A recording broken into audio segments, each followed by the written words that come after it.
We're starting a Pokemon business in 2025. Let's get into it. First things first, my name is Doug. I'm a long term collector of both the TCG side of things and the sports card side of things, primarily Pokemon, primarily football, respectively.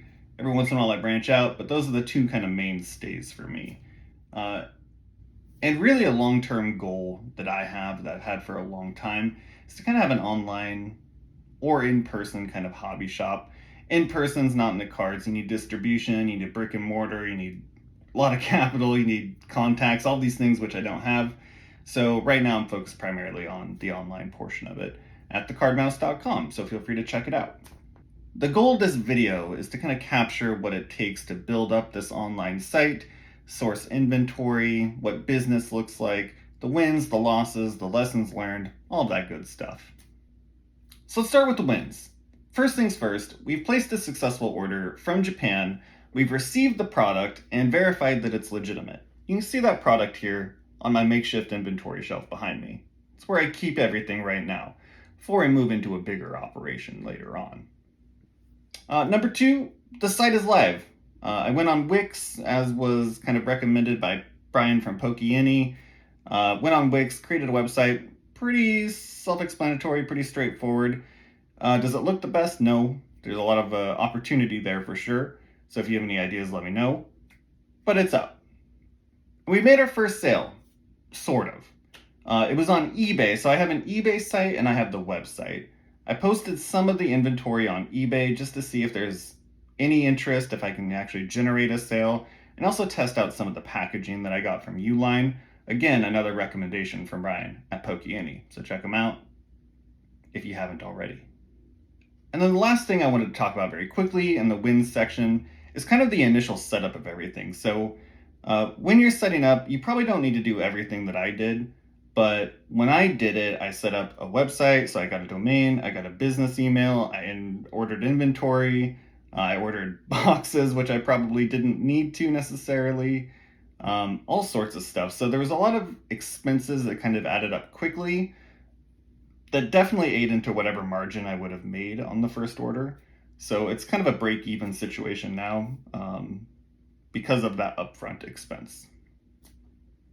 And as we move on to lessons learned, the first one is start small, especially with all these kind of upfront fees that you run into.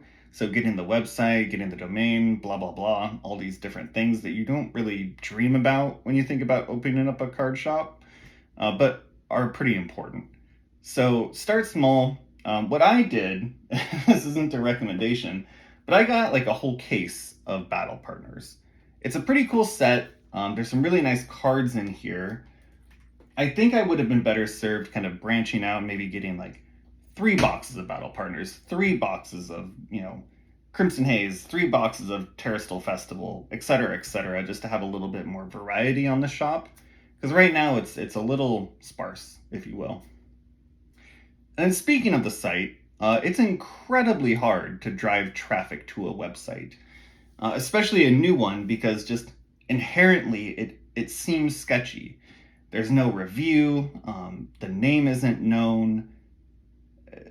There's just nothing there to prove that you're a legitimate business, right? So getting people to go to a website in the first place is difficult. Getting somebody to purchase something from a website is also incredibly difficult. So that's a big barrier that I'm running into now that I don't quite know how to navigate. But if you have ideas, let me know. And then the last thing for lessons learned, at least the last thing I want to talk about today, is cost variance and the market. So Pokemon is a really interesting market. You see it when English sets get really popular and you have all these people going out to your Targets and your Walmarts and they're buying all the shells. We've all seen the Costco Blooming Waters box videos and all that stuff, right? But when the demand is really high and the supply is really expensive, it's not that there isn't supply, it's just that it's all really expensive. It's way over MSRP. Then you start to see a correlation on the Japanese market where their prices go up and what was once kind of a lack of a better term here, but a cheaper alternative to the same cards, there isn't too much of a delta anymore. So I'm still kind of exploring that. I'm working with a couple different suppliers just to see what prices look like long term and what movement there is, if there's any, but it's a very low margin game, is what I'm quickly figuring out. Certainly, you can increase those margins with, bulk ordering. That drives the shipping costs down. Maybe they cut you a deal. There's different ways to sell the product. So a popular one is, rather than sell a sealed box, you might open this and sell 30 packs out of it. And then that could increase your margin because you could charge $3.50 a pack times 30. There's 30 packs in these boxes. So that can increase your margin as well. But it's even then it's still relatively slim. And last but not least, a shameless plug. Visit TheCardMouse.com. I'm not even going to ask you to purchase anything necessarily, but if you see stuff that could be improved with the website, or if you want to offer any support there, that would be greatly appreciated. Check out the socials that I set up. There'll be links in the description, all that stuff. If you do see something that you do want to purchase, you can use new customer 25 or $5 off your first purchase as a new customer, and you can get some pretty good deals that way. And that's really it. I just wanted to do a quick video kind of doing an introduction to TheCardMouse.com, the new online shop that I set up, and kind of share it out, get some feedback, get some support, all that stuff. Let me know what you guys think. If there's anything else you want me to talk about in these videos, I'm happy to dive into some numbers, stuff like that, to an extent, right?